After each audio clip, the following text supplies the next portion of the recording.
Spasiba. Thank you very much, ladies and gentlemen, for attending the session. It's not that big a space, so I'd like you all to come together if you possibly can. So everybody, can you join me in the middle here, just so I don't have to look in all different directions, because I don't like playing tennis. So I'd prefer you if you're all in the middle. That would be very, very helpful. They have flattered me, and you can see from the size, you'll be able to see. They have flattered me by giving me the biggest room, maybe because I have the biggest voice, but I appreciate that in advance. So thank you very much.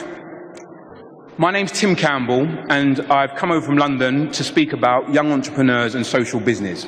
I want to be able to give you a bit of history in terms of who I am and what I've been up to justify my presence here, but I also want to make sure that we can have a conversation at some point, because it shouldn't just be me talking to you. I actually want to learn a bit about your experiences as well. Now, my slides are called Mind Your P's and Q's, and it's good to see a couple of friendly faces. Hello, Jennifer, how are you? But it's called My P's and Q's. Now, does anybody understand what My P's and Q's means? Okay, that's a good start, because that means I can explain it to you. Now, in London, we have a couple of sayings from our parents, which is about mind your pleases and thank yous. It's about manners. So my thing is always about having manners for a particular situation, but also talking about the wise messages that we are sent from elders that we can pass on through generations. And a key thing around that is around the entrepreneurial messages, the way that we can support enterprise, and young people particularly getting involved in enterprise. It was quite interesting. Was everybody here at the initial plenary this morning? Were you all here at the plenary this morning? Yes? Okay. It was quite interesting hearing people talk about perceptions of people in Moscow and Russia, when actually I don't care about statistics or what people say. I'd much rather get on a plane and land in a country and actually experience it for myself. Now, if you would have ever come to London, I'm sure that our weather is just as bad as yours and probably as unpredictable, and we can be a bit cold and unfriendly as well at times as well. So I'm not going to make any comparisons. In terms of what I've done, I started up a business back in 2007 called the Bright Ideas Trust. You'll see the logo on the slide presentation. And the Bright Ideas Trust was a foundation which has subsequently raised £2 million to invest in start-up businesses amongst young people. And the reason I started that foundation was because I had the experience of working for a very successful entrepreneur after selling my soul to the television table and actually appearing on a BBC television program called The Apprentice. Now, in America, you would have seen Donald Trump doing his show, etc. We had a gentleman called Lord Alan Sugar, and that was a gift from on high, as it were. Yes, yes, thank you. So somebody else likes The Apprentice as well. That's good. But I was on the show, the BBC show The Apprentice, and I successfully won the show and ended up working for a very high-profile, public limited company selling health and beauty products around the world. And I enjoyed it phenomenally so. But I started in a very different place in London, in East London, a very poor place in East London, and I was brought up by a very passionate, strong disciplinarian of a single parent.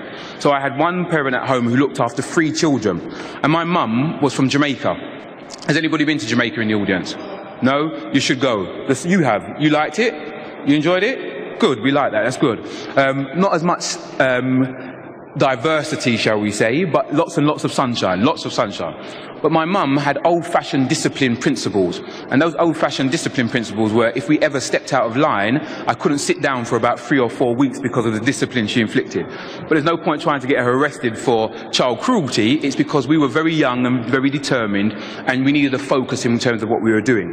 And growing up, I was very focused around materialistic things. I wanted materialistic things because I believed they made me better.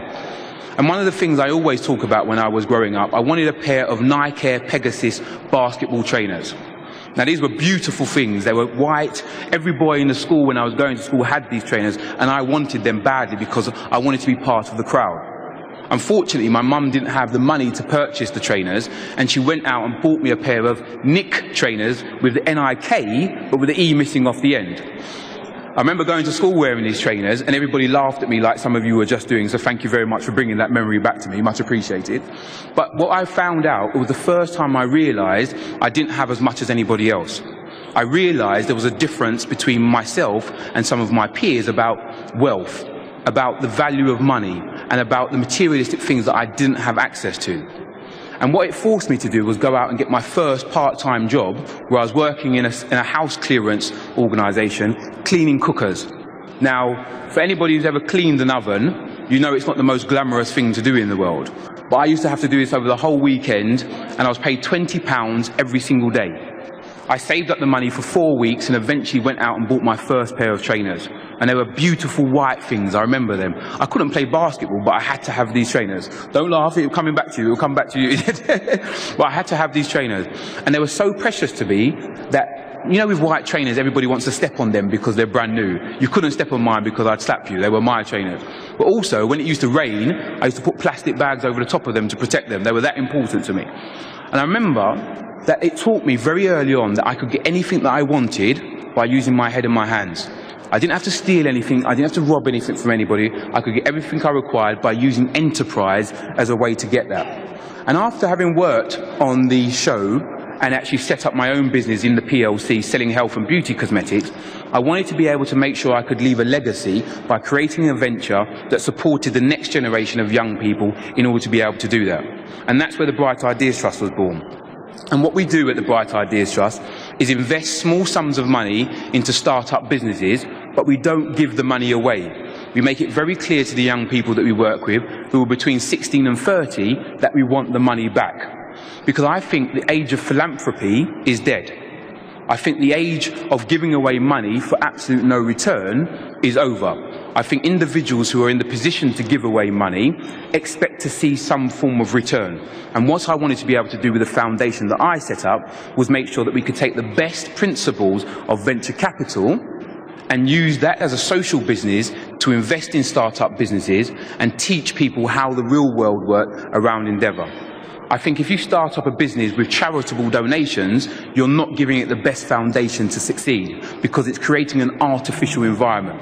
With the businesses that we work with, which are mainly lifestyle businesses, we have taken an equity stake from every single company that we support, giving average investments of around £10,000, and we're seeing returns on the loan element of the money that we put into those companies immediately. So we're not trying to mimic the Grameen Bank scenario, because I don't believe microfinance works in exactly the same way in European countries. But what we are trying to do is take the best from business and utilise it against some of the social problems that we find within our communities. I think here in Moscow we have a phenomenal opportunity to take advantage of the laissez-faire attitude that has been over the last 10 years around start-up and economy, and actually make sure that we can utilise the energy amongst young people to start to create some viable social businesses. Now, I don't mind if the businesses are purely commercial, but I think every single business in today's age has to have a social element, because that's what brands are surviving upon. And I'll tell you about what the generation that we're focusing on, some of the things that they're up to. Who are these new entrepreneurs? I think it's a bit superficial to focus on the here and now, because as we've seen with Moscow's transformation since 1991, it takes a number of different generations before things start to kick in. I think we need to be looking at the next generations coming afterwards and what we can do to make them as self-sufficient as possible to deal with some of the scenarios that they're going to face. One of our panel members talked about learning and adaptability, and I think that's incredibly important, about teaching them to learn in a commercial world how to be flexible in those situations. So who are these individuals? Has anybody heard of Generation Y? Generation Y, a few of you, okay? You as well, good, we like it. Would anybody class themselves as being Generation Y? Yes, we like that, that's good. I don't fall into that category anymore. I'm slightly, just a little bit too old, and my daughter now tells me I'm no longer cool, so that's a bit of a worry for me. So I need to take some of your steering about what is cool and what's in at the moment. But I think the Generation Y category can be defined by the internet generation. They've grown up with it, they understand it. The way they connect with individuals is immediate through the internet. 95% of Generation Y are connected through some form of social network. Anybody put your hands up if you're a Facebook user? Some of you are denying it, but that's good, that's good. Anybody got a LinkedIn account? So most of us understand that we are connected to the world through our social networks. Young people particularly are using these to connect with people all around the world. I think in the terms of cities, we can't just believe that things happen in isolation, because with the click of a button, we can find out everything that's going on in the world, and we have to understand that that's the kind of generation that we're dealing with. 40% visit Facebook at least 10 times a day. What are they doing? What are they searching for? What are they looking at? I don't understand how you can do it 10 times a day. But that's what they're actually up to. 38% of the students can't go more than 10 minutes without checking some form of digital device. Now, for everybody with a phone, you're laughing, that's probably you, isn't it? That's right. For everybody who's in the room, who's actually checked their Twitter account, checked an email, you understand exactly as it was. I want you to check your Twitter accounts, actually, because I want you to keep that conversation going throughout. But the digital technology is incredibly important to our young people. 65% of Generation Y reaches for the next model of their current product immediately after buying the next one. Who has an iPhone 5 in the room? No one just yet. iPhone 4S, you didn't want to admit it, did you?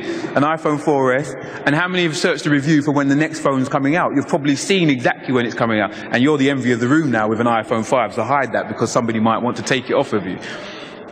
Only 1 of 10 British youngsters consider the possibility of staying with their current employer for the entire career.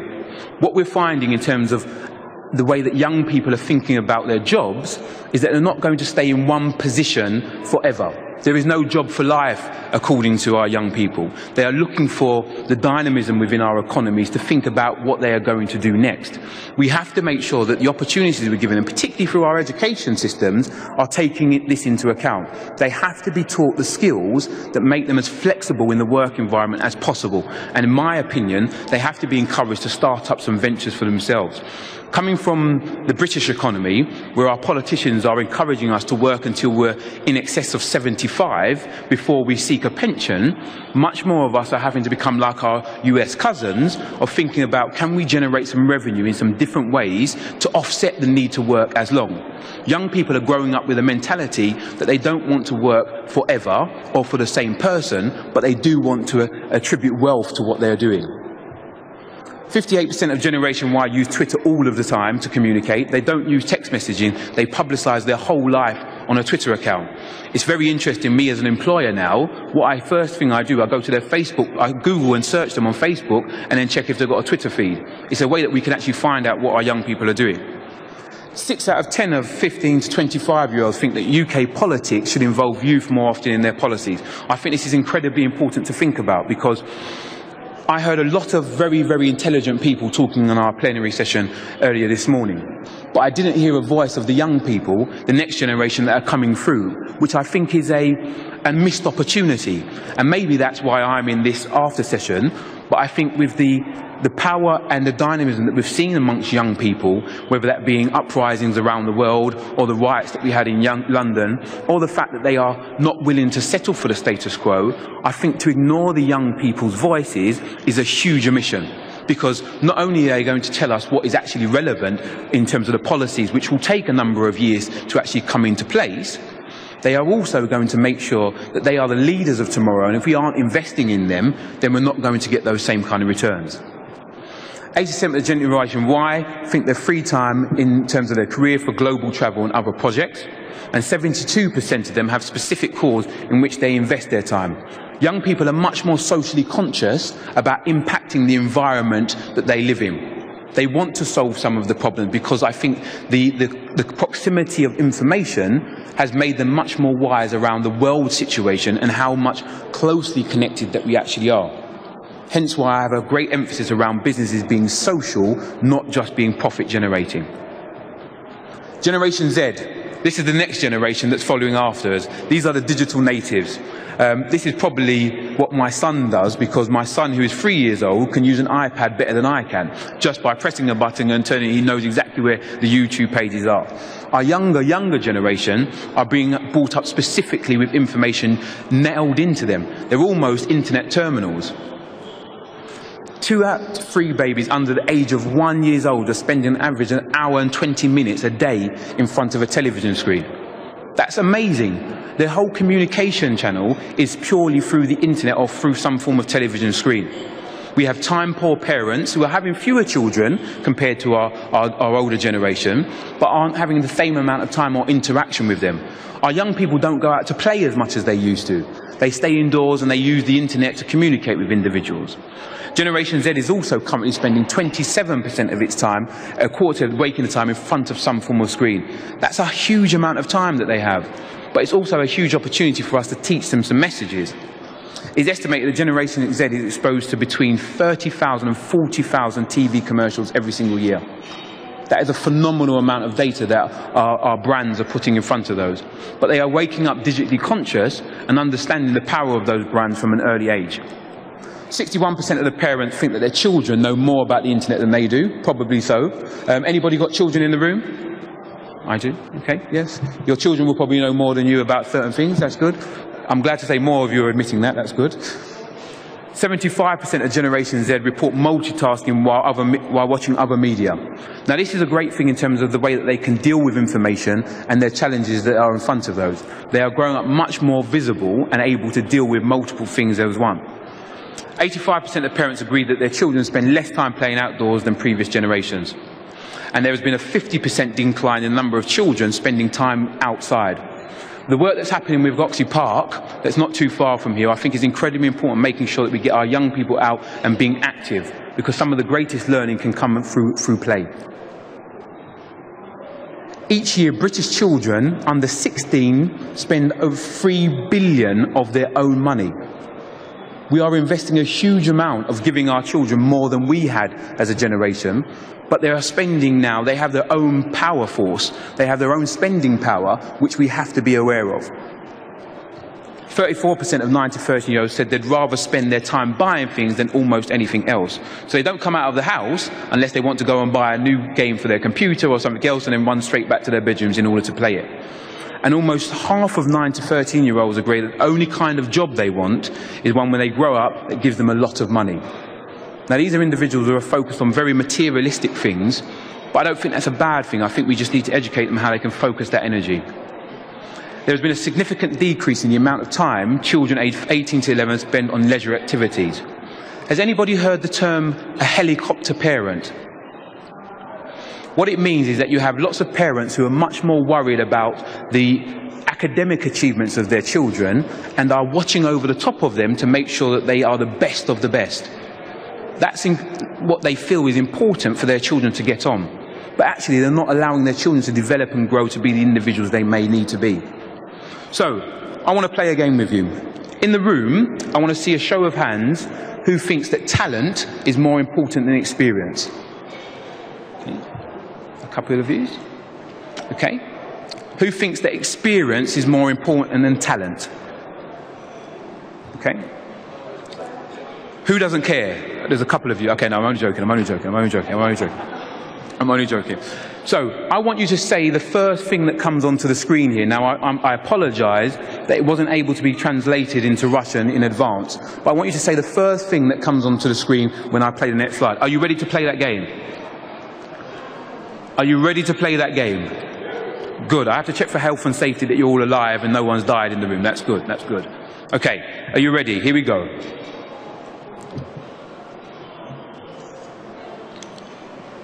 Man, Jennifer, I know you obviously, we just met out in the room. Would you mind standing up for me, please? Now, Jennifer, what did you see when you saw that on the screen? Man overboard. Does everybody understand how Jennifer got to the point of saying man overboard? And is it a phrase that you've all heard before? Thank you very much. No, don't sit down yet, don't sit down yet, don't sit down yet. Does everybody understand the phrase man overboard? Nod of heads will do. Okay, it's when somebody's jumped over the ship and they're in danger and they need to be saved. So it's a man overboard. Thank you very much. Big round of applause to our Jennifer. We like celebrating success. It's a good thing. It's a good thing to do.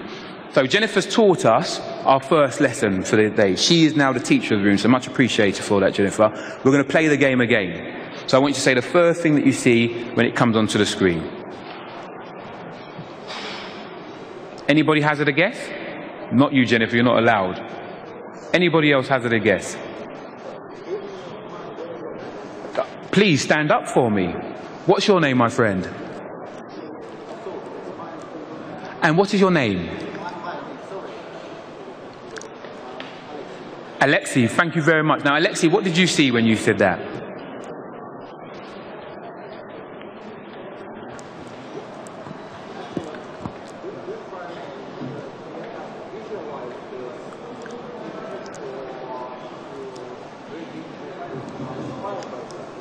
Visualize the image. Like you said mind over matter. Is that correct?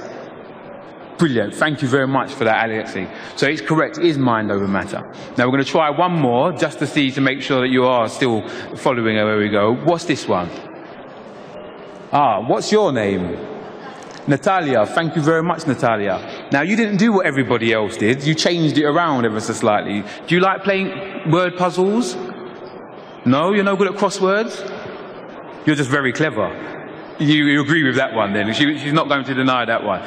Now, the difficulty I have is that the way that we've approached helping people to get better in society has been through government-led initiatives, where it's very much a top-down approach, where this is the program that's going to happen and this is what we're going to follow. And I think what we had when Jennifer and Alexei talked about is following a similar pattern and following exactly the same resources to get the right answer, which you both did, so thank you very much for doing that. I think what we've seen, though, with Moscow's revolution, in what I call it, over the last 20 years, is a way that we can't do what we did previously because we won't get to the right answers that will help the young generation who are coming through in our society. We have to do things in a slightly different way, where our understanding, because that is what that says, it says, I understand. Our understanding is slightly different and we have to do new things. It's quite interesting that a Generation Y person answered the right answer as you did, and so much appreciated for that. But we have to do things in a slightly different way, because in the presence of change, we can often feel like we are overboard, at sea, things are happening to us, that we can't control it. And in the last 20 years, lots of people have felt like things have happened rapidly out of our control. But actually, having the right attitude, the right frame of mind, has allowed us to get to the state where I think we have an incredible opportunity to embrace the vibrancy that's actually within Moscow. I've walked around Moscow very briefly, and already I'm thinking, what are the business opportunities that I can come back to Moscow to take advantage of the massive changes that are actually happening? And actually, the individuals who are emigrating, who are going to foreign countries, I think they're missing out a huge opportunity on what's exactly on their doorstep. Because in that process of change is the opportunity to create new entrepreneurial endeavours. The P's and Q's that I talked about, where we say please and thank yous, I think are relevant for the following reasons. These are the P's that I think we should incredibly focus when we're thinking about entrepreneurship and teaching people about how to be entrepreneurial. The first one is about passion.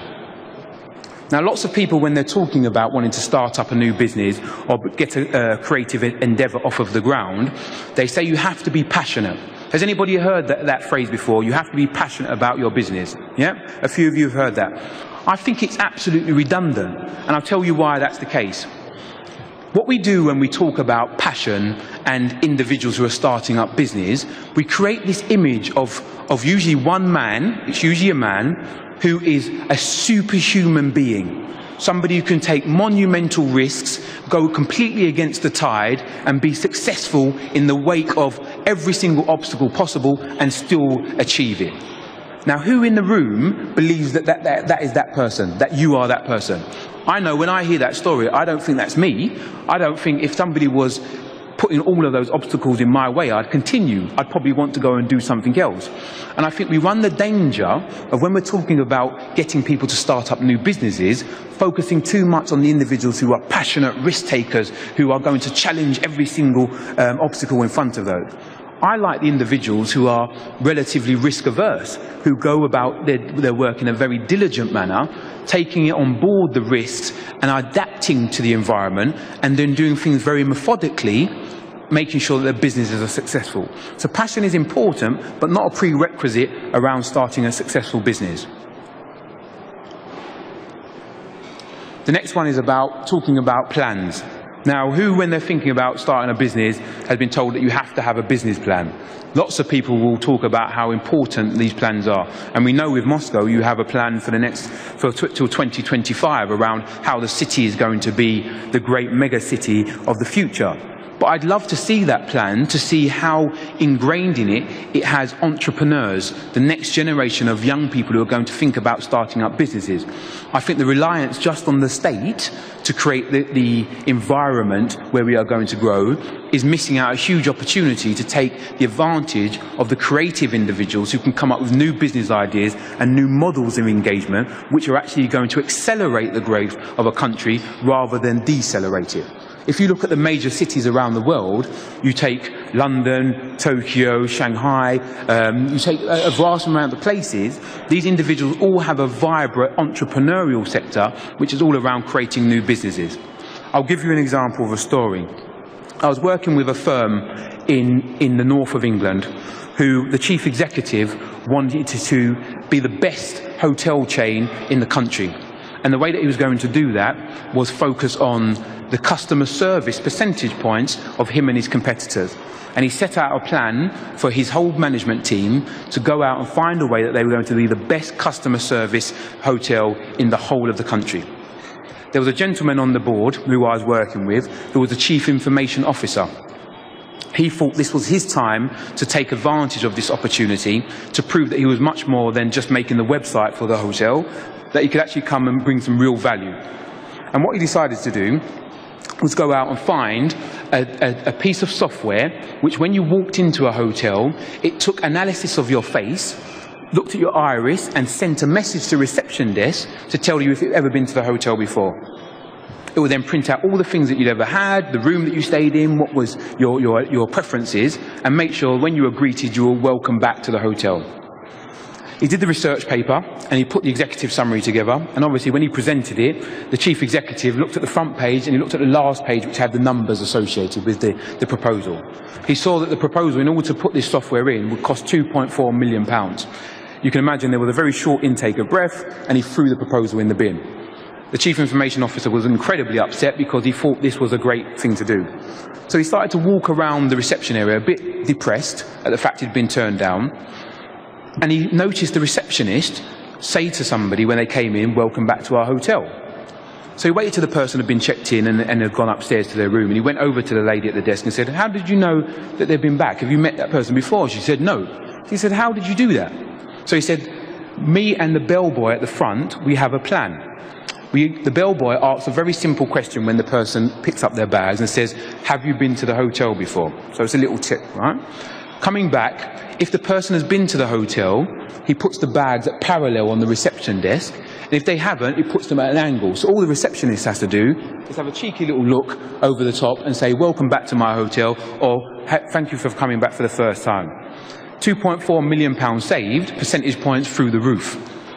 It's very interesting that sometimes we put plans down in place where we feel we have to meet certain targets and we run against those targets. And I think it's incredibly important when we're thinking about the plan for Moscow to keep this in our front of mind. Because actually what's most important, have we created an environment where people can come up with revolutionary or quite simple ideas which can expedite that process or get to that end goal a lot quicker in a lot cheaper way than you might have proposed. Because we have to understand we are in challenging economic times where money just doesn't fall out of the sky. Well, for some people it does, and I try to meet them often, but there are not an awful lot of them around. What we have to make sure is that we've got the right environment which supports entrepreneurial activity and brings as many new ideas to the table as possible. Partnerships. The image of an entrepreneur, once again, is about an individual who's working by themselves. And I think actually the greatest power comes from people who are working part of teams.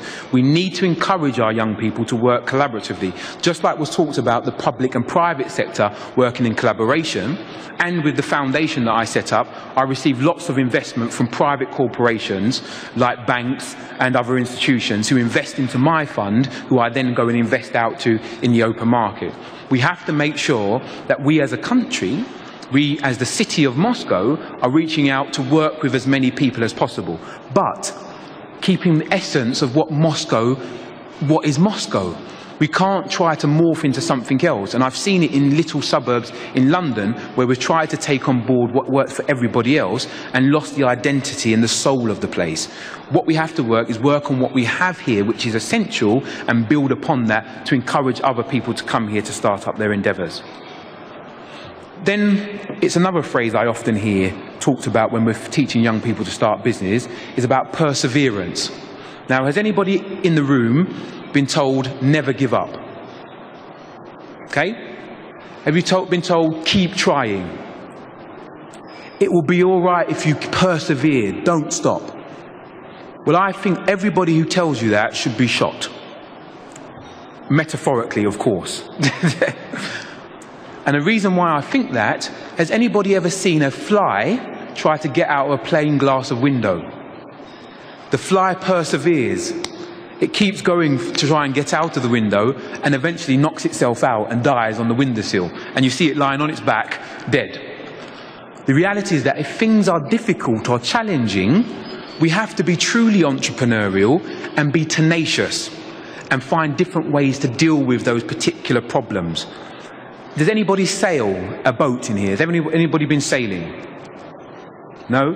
If you've ever sailed, you know you never travel in a straight line. Sailors tack, they zigzag, but they always move towards the direction that they want to get into. We have to make sure that we flow with the wind and move in the direction that we're being taken. Because I think if we don't, we're going to force ourselves down a direction which may not be taking on board all the opportunities that we have to start up enterprises in this city. And the final P is planetary assistance. And that's just because I run out of P's, but also sometimes you need a bit of luck. You need to be in the right place at the right time to grab the opportunity. And I think today, for our generation, we need to lay the foundations to make sure that our next generation are luckier in terms of starting up business and creating wealth. Wealth has to be disseminated away from the masses, and you're only going to do that if you get the new generation of entrepreneurial activity to begin and continue. The Q's. The Q's for me, once again, show of hands of those people who have got children. Okay? Who's got a younger brother or sister? Younger cousin, nephew, niece? Who's ever seen a baby, ever? Ever? Okay, I'm going to get you involved. I am going to get you involved. Now, when a child gets to the age of 3 or 4, what is the question that they always ask? Why? They always ask why. And it infuriates the hell out of me because my daughter now is at the age where she's asking those quite difficult questions like, why is the sky blue? And I'm lucky that I've got my smartphone. I can search on Wikipedia to find out the answers and appear like I'm incredibly smart. Love smartphones. But the problem we have to ask is that we should never lose our infantile ability to ask questions. I think the older we get and the more that we assimilate into society's norms, the less time that we spend asking questions of the situations that we are. And I think that's at the detriment of creating new entrepreneurial businesses. We should be asking the questions, why haven't we got more foreign students coming to this country? Why haven't we got more institutions who want to have their bases here to help create the world city that we want? Because I don't think we can create a world city just by saying tomorrow we're going to create a world city. We need international organisations who want to base themselves here, who are incredibly competitive, who want to drive their businesses from this base. We need young people to travel from around the world who want to come here because this is the place to be. We have to create that environment, and we should be questioning why is that not happening now, and be very frank and open with those answers, because if we want to take the steps to become the world city and move up the chart in terms of where people's destination is, then we must force ourselves to ask those questions and put into place remedial action to deal with some of the answers that we find. The next thing is about quality. With regards to business, particularly in the economic environment we find ourselves, the easiest, lowest common denominator that I find with businesses is that they are cutting costs. And people are trying to find the way to do things in the cheapest way possible. And I think that's a shame, to put it mildly, because actually what stands businesses, people, cities aside from everybody else is the quality of the service that you get when you're working in that particular environment. I was in America, in the US not too long ago, well, it was about 6 or 7 months ago, and I was driving down one of those infinitely long roads that you have in America, and on the right-hand side there was a car dealership, which I won't mention because they've been through some interesting times, that said, if you come in today, you can buy one, get one free. Who thought that was a good idea? Well, I thought it was a fantastic idea. I was going to start buying a couple of cars and sending them back to the UK, and I thought there was a great business to be had there. But imagine if you'd bought a car from that showroom 2 weeks before that sign had come up. Would you be very happy with that brand? Probably not. You'd probably want to go in and ask for a refund about where's the other half of my money that you've taken and you're able to discount the car so much. I think it's incredibly important when times are challenging not just to focus on costs and how efficiently we can get things done, but sometimes it's about the quality of the service, the quality of the interaction that we have. And I think customer service has to be at the front of the successful businesses or the successful cities that we are part of. And I'll tell you a story why that's the case. Once again, I work for another interesting hotel brand in London. I don't spend all my time working with hotels, I hasten to add. And the National Hotel is an actual beautiful hotel that I'm actually have the pleasure of staying in now. The hotel group that we were working with had an ambition. And how it was stated was that I had to go to the conference and open up the conference at a very early point, which meant that I left from my house in the evening and arrived in the evening at the hotel I was staying at. I remember the night before rushing home early from the office to pack my stuff, as you do when you're travelling away, to make sure I had my tickets, to make sure I had my suit and everything else. And I have a lovely wife who works in audit. She's an auditor and she deals with risk, who wanted to make sure that I'd packed everything in advance of my journey. And she came in while I was packing and says, "Tim, have you packed your suit?" I said, "Jasmine, I'm fine, I've got my suit, not a problem." So she went off and did some other thing, and she came back and said, "Tim, have you got your tickets?" I was like, "Jazz, I'm okay, I'm a big man now, I can get my things done." She came back one third time and said, "Tim, have you packed your underwear?" I said, "You're having a laugh now, you're taking the mick. Don't be silly, I've got everything, leave me alone." So she went off. I didn't say she was nagging, because this is being filmed and she might see this. I said she was just checking that I had everything. And I remember putting all my stuff in, packing, getting on the train and going to the hotel up in the north. I remember arriving, taking out all of my possessions out of my case, hanging up my suit so that all the creases would hang out from the travel journey that I'd just been on, and then realising in my bag I'd forgotten my shoes. I'd arrived all the way to the hotel and I'd left my shoes at home. And I had a lovely pair of Nike trainers on, but there was no way I could open up the conference for this very important client without my shoes. It was just not going to be done. It was a very formal engagement. I had to have my shoes. So I sat on the edge of the bed, feeling a bit sorry for myself, and I was thinking, what am I going to do to solve this problem? And I remember phoning down to the receptionist and asking her, "Sorry, I've done a really silly thing. I've arrived from my house to your hotel and I'm opening up the conference in the morning, and unfortunately I've forgotten my shoes. Can you help?" To which she responded, "I'm sorry, Mr. Campbell, all of the shops are closed now. You've arrived too late. You can't go and get any shoes." So I said, "Thank you very much for the time," put the phone down and sat on my edge of my bed, feeling quite depressed for myself. And I remember thinking there was no way on this God's earth that I could phone my wife and tell her that I'd forgotten my shoes, because those fatal words of "I told you so" would devastate me. I couldn't do that. So I remember sitting on the bed and thinking, how am I going to overcome this situation? And I phoned back down to the receptionist, and she put me in contact with the manager this time, and I said, "Listen, I've got a very big client who I'm doing an event for in the morning, and I've forgotten my shoes. Can you help me?" He asked me one question. What do you think that question was? "What size are you? What size are you?" I'm glad that translates in English and Russian. I was very worried then for a second, but it's very important that he asked the most important question, because he understood what my particular problem was. I didn't care that the shoe shop was closed. All I cared about is that I had no shoes. And all too often in our businesses, in the industries that we work in, particularly in the public sector, we sometimes are not dealing with the right question or answering the right question that we see in front of us. Luckily, just to finish off the story, the gentleman went and asked one of the members of staff for a pair of size 9 shoes, which I wore in the morning, did the presentation fine. I didn't get a verruca, so it was very good, so it was good. Health and safety are very important. But I also always talk and use that hotel as a result, because they understood the power of customer service. The power of customer service is sometimes making sure that we're asking the right questions. And in this situation where Moscow is going through this transformational change, the customers are the people of Moscow. The people who are influenced by the power that can be generated within this city. And what we have to make sure is, are we asking them the right questions about the city that they want to be part of? And I think an instrumental part of that has to be about businesses, about starting up new companies, about coming up with new ideas and revolutionary ways to deal with some of the problems that we face.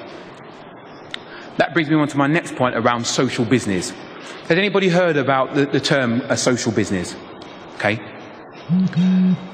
Ooh, there's a few of you who may not have heard of the social term business. Now, I like to term a social business as a venture philanthropy organisation. And the reason why that's the case is because I think having social at the front sometimes makes it where people think it's charitable, that it's not about driving a bottom line, when actually all businesses, whether they are social or not, should be about some form of profit. I heard the conversation earlier on the plenary session about non-for-profit organisations. I don't think that they are the ones that we need in this economy.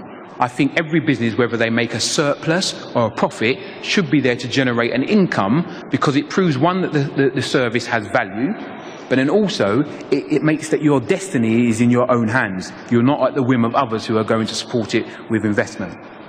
And in the UK, we have a great tradition of social business, which was started back in the 70s in Bangladesh with the Grameen Bank, which many of you may have heard, which invested into Bangladeshi communities and gave small amounts of microfinance to women in those communities to help them create new business models. Now, the bank is now one of the biggest banking institutions in the whole wide world. And what I think we have to make sure is that social elements are within every single business model that we take on. Because a business is about creating jobs, employment, wealth, communication, and these are all socially beneficial aspects of our community. Social business in the UK, I'll just run through these bullet points because we haven't had time to translate those into Russian. 5% of all businesses now with employees that employ staff in the UK would now class themselves as social businesses.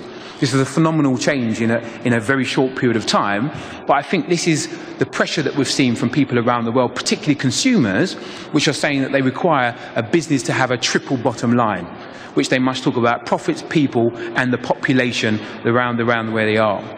And I think 12% of those businesses have a turnover of in excess of £1 million, which completely changes the perception of how people think when they think about social businesses. Social businesses are not charities. These are profit-generating elements of our economic development, which have to be supported. They contribute in excess of 8.4 billion per year to the UK economy, so they become incredibly important for tax reasons as well. And that the median turnover is £240,000. Now, we use the median figure of the businesses that we support because if we use the average mean, it would have taken up to £2 million per business and would have skewed it subsequently to a very advantageous position. But I think it's more relevant to talk about the average business in the median level, turnover £240,000. 14% of those are new businesses which are starting up. And that's incredibly important for the dynamism of the sector. We need new entrants who are coming in, which this far outstrips what is happening within small to medium-sized businesses in the same places. Small to medium-sized businesses, around 7% of new businesses are starting up, where social business, it's double that. And I think this is showing that more people are thinking about the impact they have on their communities, as well as taking out a profit from the companies that they support. 86% of the businesses within the social sector actually have a female director. This is incredibly important now, where we are finding that we need more women who are getting involved in business and should be supported to do so. Social businesses, for some reason, seem to attract more female directors, and where there is an imbalance on our PLCs, our public limited companies, where the board directors are very frequently only men, we are seeing a real resurgence in women taking over social businesses where they can make money and do good in their communities. Now, the transition that's happened in the last 10 years in the UK has been a move away from businesses being supported by charitable foundations, and they're now actually generating their own income via trade. This is them standing on their own 2 feet, which makes social business a great category. And I want to give you some examples. Who in the room likes chocolate? I know one of our guests doesn't like chocolate. There's a lot of you who might like chocolate. Divine Chocolate was a company that was started back in the 70s, which was all around making sure that the individual cocoa growers in Ghana received a fair wage for their products. All too often, big chocolate manufacturers will not pay a great salary to the places where they get their chocolate from their original sources. And Divine Chocolate made a pact that they would invest into the communities, making sure that every single chocolate grower received a fair wage and a fair price for their chocolate, or the cocoa that they gave over to the manufacturers. They are in the process of turning over £8 million a year from their chocolate sales, which proves that the company can take a very profitable market segment and make it into a social business without having any soft edges to it at all.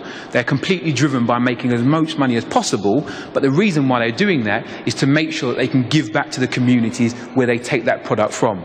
I think that is only right and fair that if you're taking a product from one particular place in the world, that you give them a fair value for it, and Divine Chocolate have been able to show that works. Bikeworks is another company based in the UK, which is very much focused on working with individuals who have been in trouble, who have been to prison. And what it does with individuals who are coming out of the prison sector find it very difficult to get a job. And they find it difficult to get a job for a number of reasons, but mainly because of their criminal record. It can be sometimes difficult to find employers who are willing to give them a second chance. And I think we can all understand how that could be the case. What Bikeworks does is work on the issue of cycling, which has become very prominent within our community in the UK, and is also part of the master plan, hopefully, for the development of Moscow as well, with the lovely spaces that you have along the river. It should be one of the easiest ways to ride up and down, just like we have in Stockholm and Amsterdam and other places around the world. And what Bikeworks does, it gives an opportunity to people who have come out of prison to fix and repair bikes. The interesting thing about those bikes, many of those bikes have been stolen, and in the process, those ex-offenders get to work on bringing those bikes back to their full and working condition, and then selling them back to the market. Slightly ironic, but a great business model. And individuals within that business, after starting just 3 years ago, are now in the process of turning over their first £1 million, delivering bike services in and around the community. So I think dealing with the problems of unemployment, dealing with the problems of rehabilitation, we've been able to find a business model which can go back into the community, make a profit, but also leave a great footprint around working with those who are furthest away from the market. 15 that you'll see on the left is a business which was started up by a very famous chef in the UK called Jamie Oliver. Now, Jamie Oliver had the ambition, once again, to work with reoffenders, people who are coming out of prison who have been incarcerated, and teach them skills. And the skills that he decided to teach them was how to be really good chefs. And he started up a restaurant chain which only employs individuals who have come out of the prison service. And the whole point of the business model is to make sure that people have skills in the community which are valuable. But then he has a very highly profitable restaurant where individuals from the creative sector and the upper class will go to the restaurant to say that I've gone to have dinner where offenders have cooked my food, and they pay quite a high price to go into some of these restaurants to pay for it. But at the same time, very similar to Bikeworks, you have a social business which is just a commercial business on the front of it, which is a restaurant which serves food, but ingrained into their business model is the way that they're going to recruit people from the lowest ends of society to make sure that they can come back and be reinstituted back into society in a positive way. Once again, also making great profits. And the final one that's on the slide is a company called The Big Issue. Now, The Big Issue is all around a media production company which produces both television and magazines, and it works with the individuals who are homeless, people who have no house to live in, who are sleeping on the streets. Instead of forcing them to beg on the streets, and we've seen many people who are doing that, and in many districts in London we've completely banned the ability to beg anywhere in any of our streets. And what it does, it allows them to buy a magazine for a certain price and sell it for a profit. So instead of getting people to beg, it teaches them to be traders and gives them the power to earn their own money through the sale of a high-quality magazine on the streets of London. Now, all of these businesses that I've put up here are social enterprises. And at the heart of what they do is not taking the profits from the company to have to share out to dividends to shareholders, but actually taking the profits and reinvesting back into the business to grow it, to make sure it can look after more people. And I think there is a social enterprise movement here, which is all about, it's called the Real Business Forum. I know you have a forum here which is already promoting social businesses, but I think there's a huge opportunity with the master plan being developed to make sure that we have businesses which can start here, which address some of the issues that we talked about in the plenary session earlier, about people not feeling that they're part of the community. If we have unemployment, we have lack of education, there are social businesses which can be created to deal with some of those issues, which can have a profit-generating bottom line, but at the same time make sure that they help the communities that they are built up in. What next in terms of for social enterprise? In my humble opinion, around business and social enterprise in itself, I think what we found that worked incredibly well in London and in the UK programme of social enterprise and business, which may be relevant to what your experience is going to be over the next generation, is to find a group of ambassadors, people who buy into it, who are high-profile businesses, who want to go out and be advocates of that way of life. In an age which is dominated by celebrity, I can pick up any magazine and see Jennifer Lopez or anybody else on the front of it. Let's change who we see as those who should be celebrated by those who have achieved something in the business community and promote them to a level where they can empower the next generation to follow in their footsteps. The difficulty is that there's not many people who will become Jennifer Lopez or Lady Gaga, as we may have seen in terms of the concerts that are going to come to Moscow very, very soon. But there are much more chances for somebody to create a business which gives value back to the communities that they grew up in than there is for somebody to be a pop star. So let's get more of our stars to be business people, people who have made a success, who have come from those humble beginnings, who have started something and been very successful.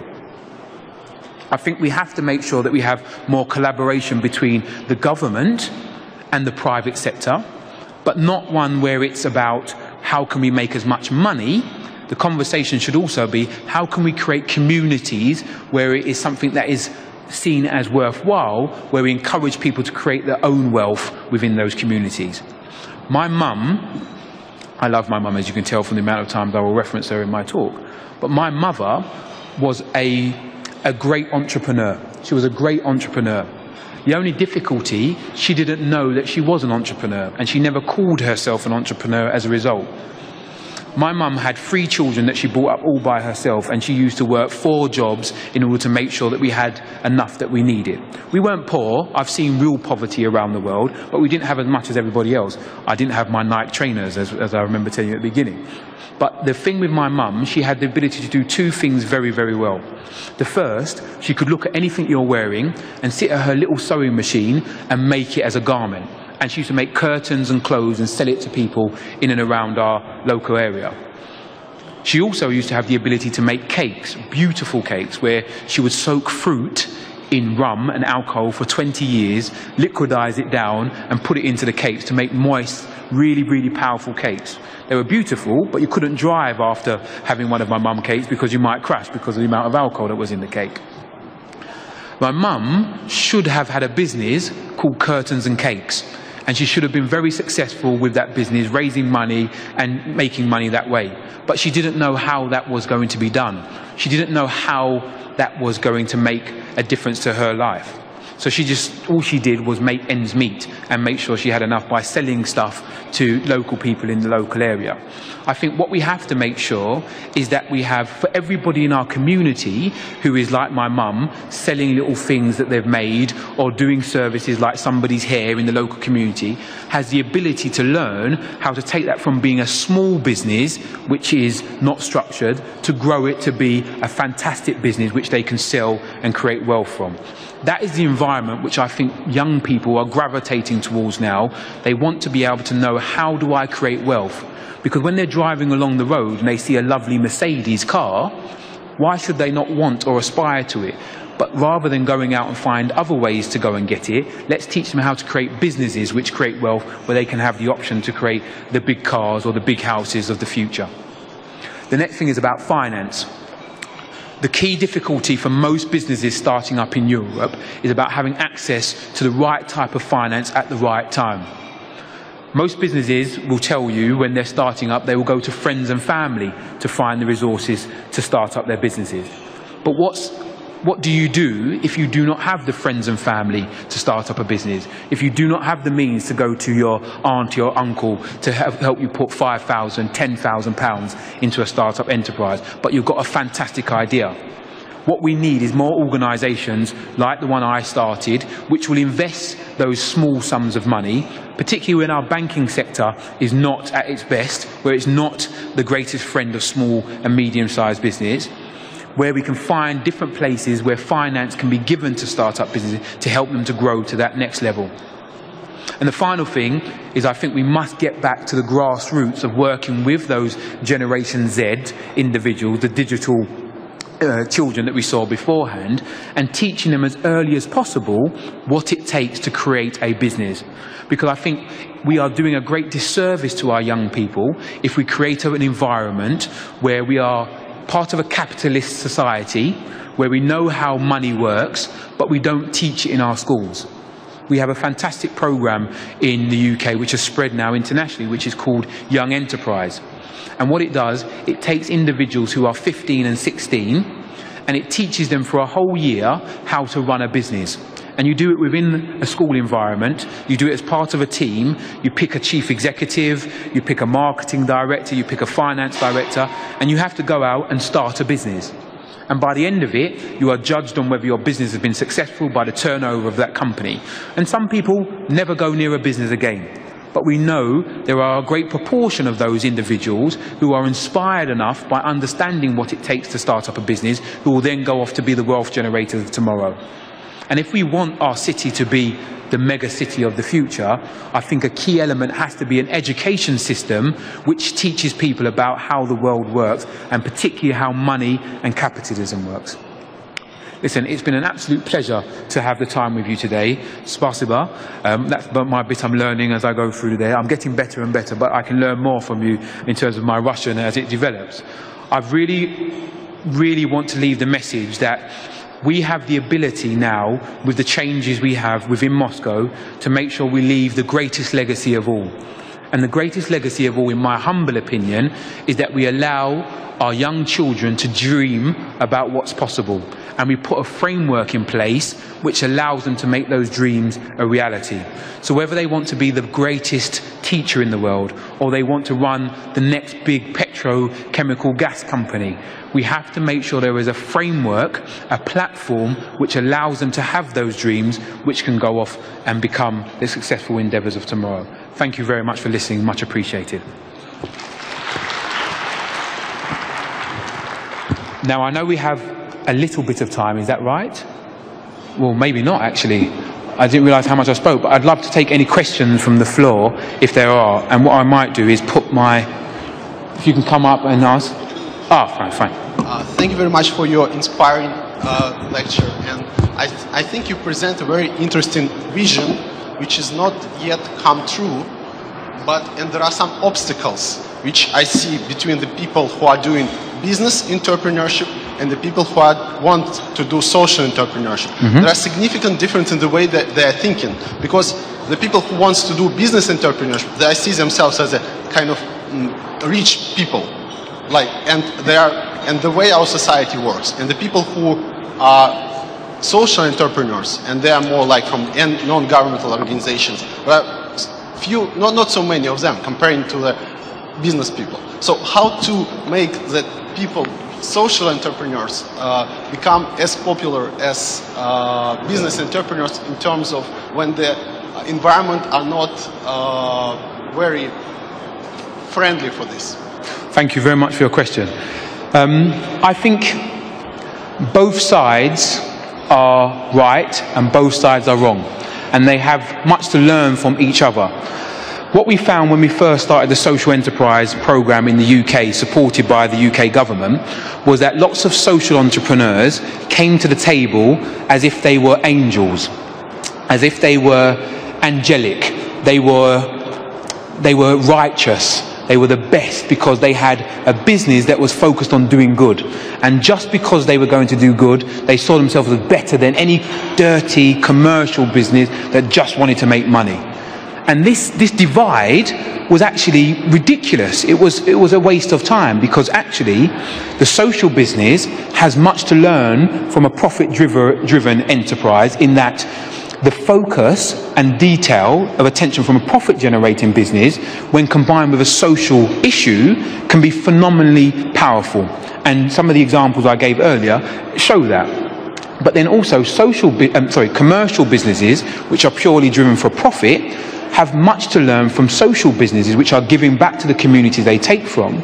Because for a business that doesn't understand that you have to be a good corporate citizen now to have a strong brand in the marketplace, you are missing out on potential customers who will now interact with your brand.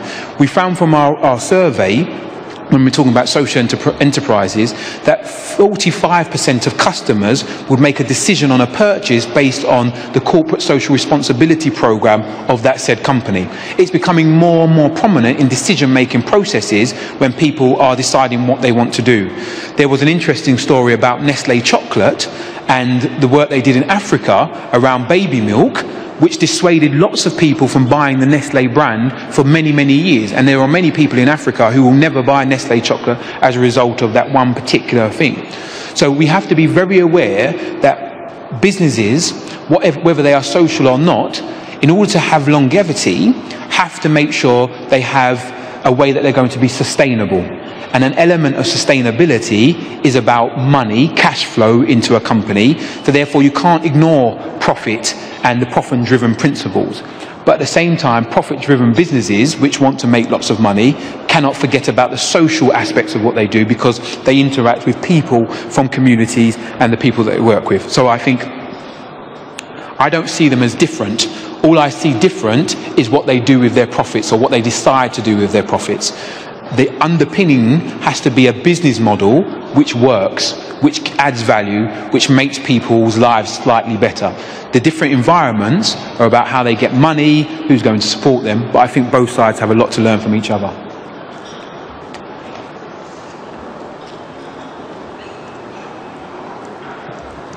Tim, thanks a lot for some of the things you mentioned. They were really inspiring and things to think about. I was wondering, you said about the local projects that are important to be in the community.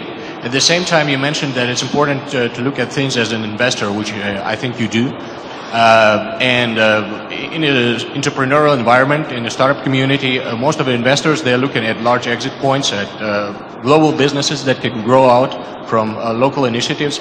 So how do you see these two things come together? And maybe what businesses would you consider investing in Moscow if you see any other opportunities here now? Thank you very much for your question. With the fund that we have, we invest mainly in lifestyle businesses, and they are businesses which will serve the local communities and where they are, and they need an initial startup capital amount of, on average, £10,000 to £15,000. So we are not talking about finding the next Google type business which can have the multiples that lots of my colleagues in the venture capital world would require before they even came to the table, and we were not dictating that we need an exit within 2 or 3 years in order to receive that return. But what we are doing is making our decisions based on the replicability of those businesses. Because if we can't see that a business can be replicated in lots of different areas, then we can't invest in it.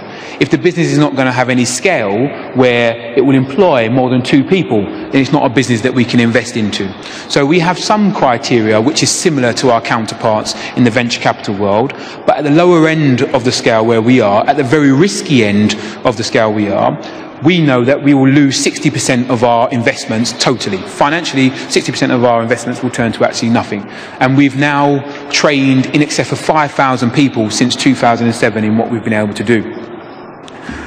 But what we are looking for in terms of return is much more around a social return, the social value that we have.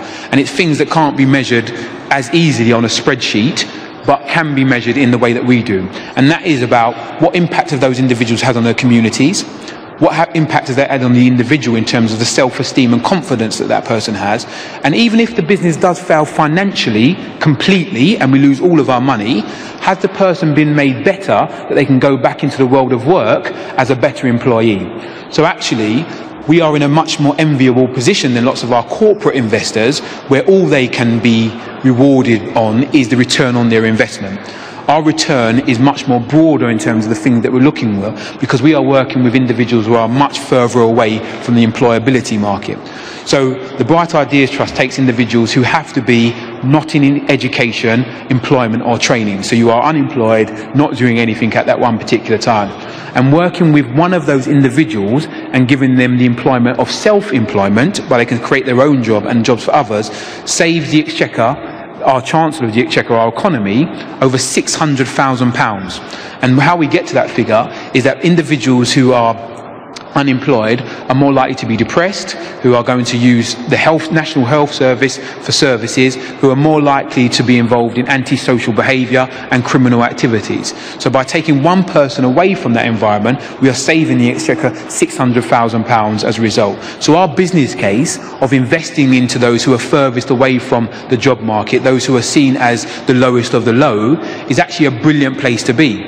And it was very interesting, the moderator who spoke beforehand, he talked about the minimal growth that is happening within developed countries, and that more growth is going to happen in developing countries. And I think one of the reasons why that actually is because the plateau has come where big business has reached its maximum in lots of those developed countries. And what you are seeing, the growth is coming from in developing countries as well as established businesses going in. It's actually about new startup businesses being encouraged to come through. So my mentality with the Bright Ideas Trust is that I'm going to a completely new pool of talent which hasn't ever been embraced before, about starting up new enterprises and bringing them into the economic society where they can actually create new businesses which will increase the GDP of the country. So when we're looking at where is the next startup business going to come from, I don't think we should just limit ourselves to the universities or the educational facilities. We should look in the wider communities of people who are as far away as possible, because they may have the next business idea that we need to support. In terms of the opportunities in Moscow, I've had exactly 2 days in Moscow so far, so I'm yet to find the next revolutionary business idea, but believe me, I have the right set of glasses on, and if you have one, I'd like to have a conversation and maybe we can co-invest into it. Are there any more questions, or is everybody ready for a cup of tea? Because I know I am. Listen, it's been... oh, sorry, yes, sorry. Could you answer me, please, if those people who take money from you, do they like the idea that you are also shareholders of their business? Or they regret this condition? Okay. So the question was, do the people that we invest into and that we take an equity stake out of every single one of the companies, do they regret that we are that part? I would hope they wouldn't regret it, but I also know that we want them to not like it, because we want them to make their companies as successful as possible, where they can buy back their equity stake in the business. So a key part of our term agreement with every business that we invest in is that at any stage throughout the process, you have the right to buy back your equity in the company. I think the reason why we have done it that particular way is that I think by just giving money to people who may not have ever managed money before or ever started a business, I don't think is encouraged them to be truly entrepreneurial. I think to be entrepreneurial is a mindset. It's not a job, a description. It's a way that you see things, and you can teach that by involving them in the endeavour of enterprise. And what we do by investing into those businesses is say that we are taking something of your company for the money that we are giving you. I should also add that we don't just give money. We provide mentors, people who run their own successful companies, who would advise the business on a one-to-one basis for free. We work with lots of corporations like Ernst & Young, Accenture, WPP, some global brands who give their time for free under their corporate social responsibility agendas to work with those startup businesses as well. So if you ever need to put a cash flow together or a marketing plan, you have an expert who will deliver that service for free. So it's not just the money that we give, and we give educational workshops as well. But the reason why we take that equity, because we believe that you should know that in order to get something, you must give something. There's a fair exchange. That's the economy. That's the real world. That's capitalism. And by not having that taking of equity, we are not teaching them how the real world works. Because my ambition with Bright Ideas Trust which has only been started since 2007, but I think has made some great inroads in the UK, is to make ourselves redundant. I want to shut down Bright Ideas Trust so you never need to find the investment from us ever again. But we will never get to that point until we get enough enterprises being created where you don't have to go and find other places to get money if you are from a poor place in the world. By taking the equity stake, I will benefit from the successes of those businesses, and also I'm saying very clearly to the people I'm investing into, I truly believe there's some form of return that I'm going to get back from those companies. By just giving away money, I don't have to be a partner with you anymore, and if you fail or succeed, I don't really care. But I do care if I have an investment in that business, and I think it gives a lot of confidence to the investees that we are working with that we are taking the equity stake part in their companies because they know that we are incentivized for them to be successful. Okay. Please. This question is from the context of where I come from, India. The CSR in India is introduced as a mandatory requirement of companies to invest a part of their portfolio into CSR. In a regulatory environment where if I'm in the business of making soaps, I am allowed to get away with making bad soaps. But sorry, then you don't get? I get away with the current system by making bad soaps. Yeah, whatever I do, I don't have to do the best way. But then I invest in CSR, and I get rated very well. The whole point I'm trying to say is, in environments where the regulatory instruments are not very efficiently used, to make the businesses conduct their businesses well, to make CSRs mandatory might actually be very conflicting with the public interest. Considering that if it is coming from the public interest point of view, and the public interest is a government perspective and not necessarily business perspective, I do not know whether this becomes an indirect taxation and not really something that the officers should be not responsible for but are forced to do. How does this get viewed in other developing countries? Thank you very much for your question, Spasba. I think I work on the premise that if you invite people to a party, the right people will come. And that sounds very cliche and very happy-clappy, but I truly believe that if you put the invitation out to corporate world to be part of what I think is the most important societal endeavour, which is making our communities better, then the right people will come. By making it mandatory, I don't think you get the best out of organisations, and you get what I often find working with lots of organisations in the developed world, you get lovely policy documents, lovely presentations about what CSR actually means. But then if you ask a member of staff who works in that organisation what CSR means, they won't be able to tell you because it's all in a policy document. I'd much rather have organisations who come to the table wanting to be part of the CSR discussion because they understand by functioning within a community, they have a responsibility to give back to that community, wherever that may be.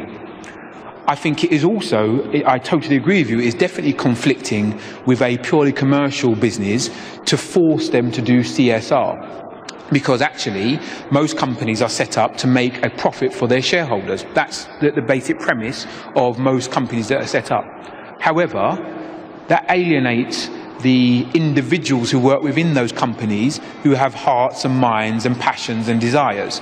And what you have the ability through effective CSR programs, which I've seen, is you have the ability for individuals to influence what the corporation does because it means something to them.